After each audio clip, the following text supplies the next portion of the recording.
నమస్తే అండి అందరికీ. నేను మీ Madhavi Krishna. Welcome to my channel Madhavi Krishna's Telugu కథలు, తెలుగు స్టోరీస్. హృదయం ఊగిసలాడే 82వ భాగం. పెద్ద కొడుకు పెళ్లికి పెద్ద హడావిడి లేకపోవడం, కంగారుగా టెన్షన్గా జరిగిపోవడంతో చిన్న కొడుకు పెళ్లి అలా జరగడానికి వీల్లేదని పట్టుబట్టింది సునీత. అందుకే ఉన్న టైంలోనే సంగీత్ ఏర్పాటు చేశాడు కిరీటి. తమ కంపెనీ ఉద్యోగస్తులు మాత్రమే కాదు, Janardhan friends, Arnav colleagues, Kaveri friends అందరినీ ఇన్వైట్ చేశారు. సాయంత్రం పార్టీ అనగా నర్మదకి మొదలైంది టెన్షన్. కిరీటిని తప్పించుకుని తిరుగుతోంది. అది కనిపెట్టేసింది కావేరి నర్మద తమ ఇంటి దగ్గర ఉన్నారు. పెళ్లి అవ్వగానే నలుగురిని హనీమూన్కి పంపడానికి నిర్ణయించుకున్నారు జనార్దన్ దంపతులు. ప్రతి పెళ్ళైన జంట తప్పనిసరిగా చూడవలసిన ప్రదేశం ఖజురాహో అని కిరీటి ముందుగా అక్కడే రిజర్వేషన్స్ చేయించాడు. పెళ్లి అయిన తర్వాత గృహప్రవేశమైన మర్నాడే ప్రయాణం కావడంతో ఊపిరి పీల్చుకునే సమయం కూడా దొరకడం లేదు నర్మదకి. కిరీటి మధ్య మధ్యలో అంతంతసేపు ఎక్కడికి మాయమైపోతున్నాడో కూడా తెలియడం లేదు. అర్ణవ్ని అడిగితే తను కూడా అదే ఆలోచిస్తున్నాడని అన్నాడు. ఇన్ని టెన్షన్ల మధ్య సంగీత్ ప్రోగ్రాంలో తను డాన్స్ చేయాలని పట్టుబట్టాడు కిరీటి. తన ఒంటికి డాన్స్కి కొన్ని వేల మైళ్ళ దూరం. ఇలాంటి సరదాలన్నీ సినిమాల్లో బాగుంటాయంటే తనని చదువుకొని దాన్ని చూసినట్టు చూశాడు. తన తమ్ముడికి పెళ్లికి నేను డాన్స్ చేయాలి, నేను చేస్తే నా భార్య అలా దీపపు స్తంభంలా నిలబడుతుందా అని వేళాకోళం చేశాడు కూడా. కావేరికి కావలసిన బట్టలు సర్దుతూ మూతి 3 వంకర్లు తిప్పి మనసులో అనుకుంది నర్మద. అక్క, ఎందుకంత టెన్షన్? బావతోనే కదా డాన్స్ చేసేది. వెనక నుంచి వచ్చి నర్మద నడుము చుట్టూ చెయ్యి వేసి భుజం మీద గెట్టమానించి పుజ్జగిస్తూ అడిగింది కావేరి. నీకేంటమ్మా, సన్నగా నాజుగ్గా ఉన్నావు. నువ్వు 4 స్టెప్పులు వేసినా బాగానే ఉంటుంది.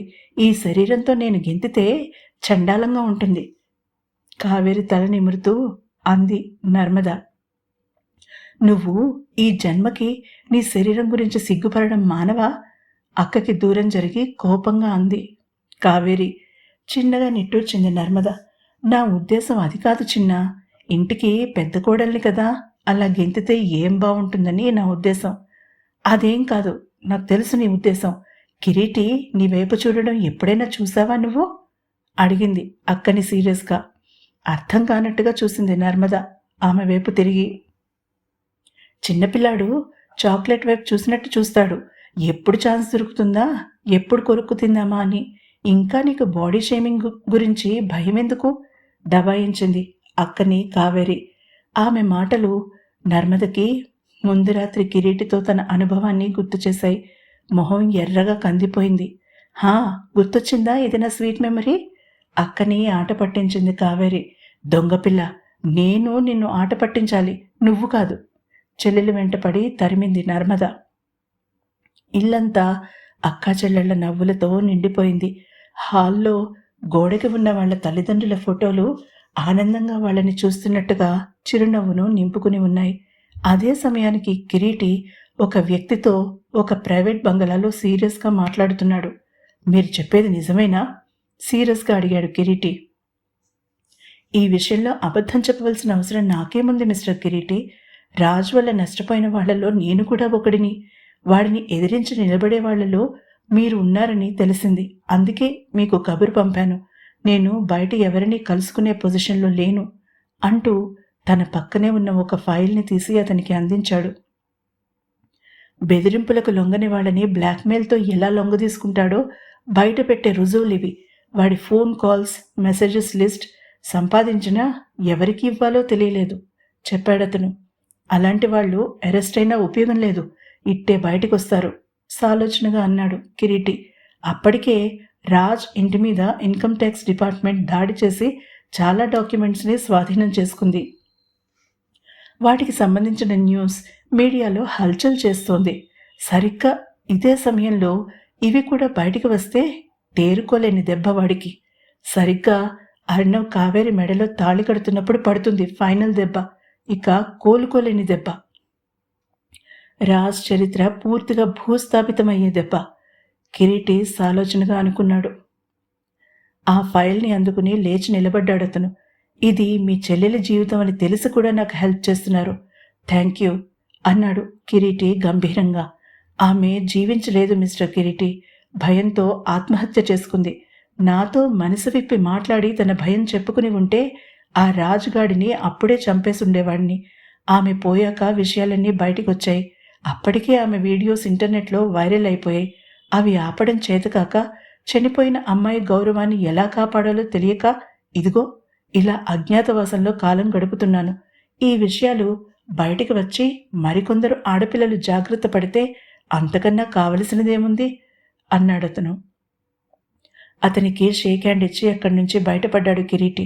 రాఘవ, కార్ నేను డ్రైవ్ చేస్తాను, నువ్వు నేను చెప్పిన పని చేయి అంటూ ఆ ఫైల్ని రాఘవకి ఇచ్చాడు.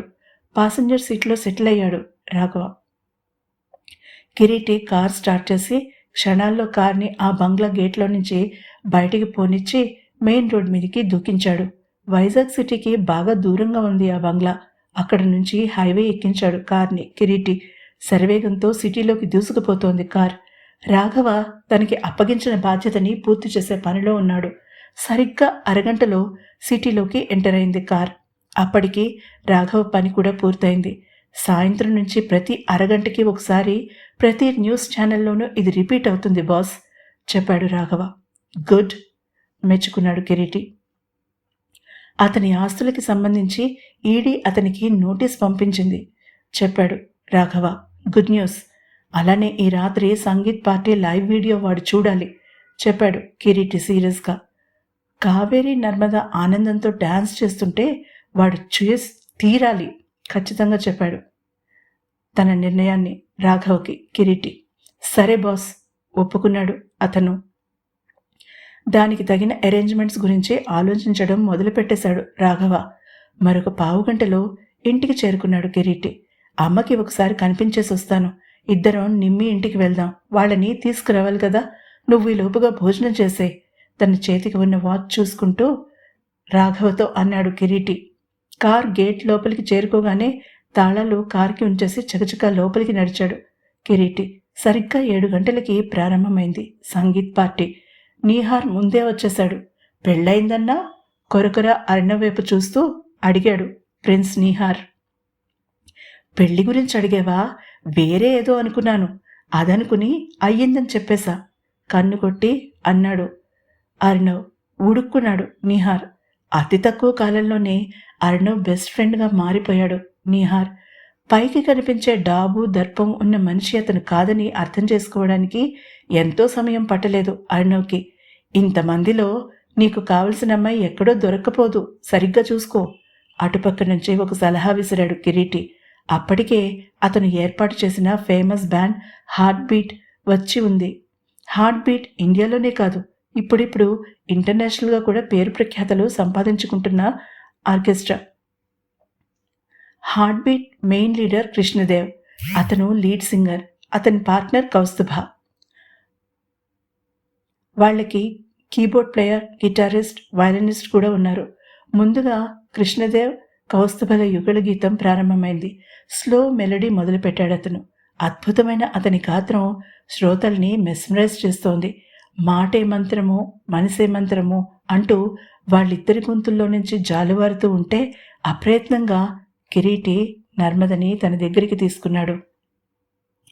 తర్వాత ఏం జరిగిందో తెలుసుకోవాలంటే తప్పకుండా తర్వాతి ఎపిసోడ్ని వినండి. ఈ ఎపిసోడ్ కనుక మీకు నచ్చినట్లయితే తప్పకుండా లైక్ చేయండి, సబ్స్క్రైబ్ చేసుకోండి.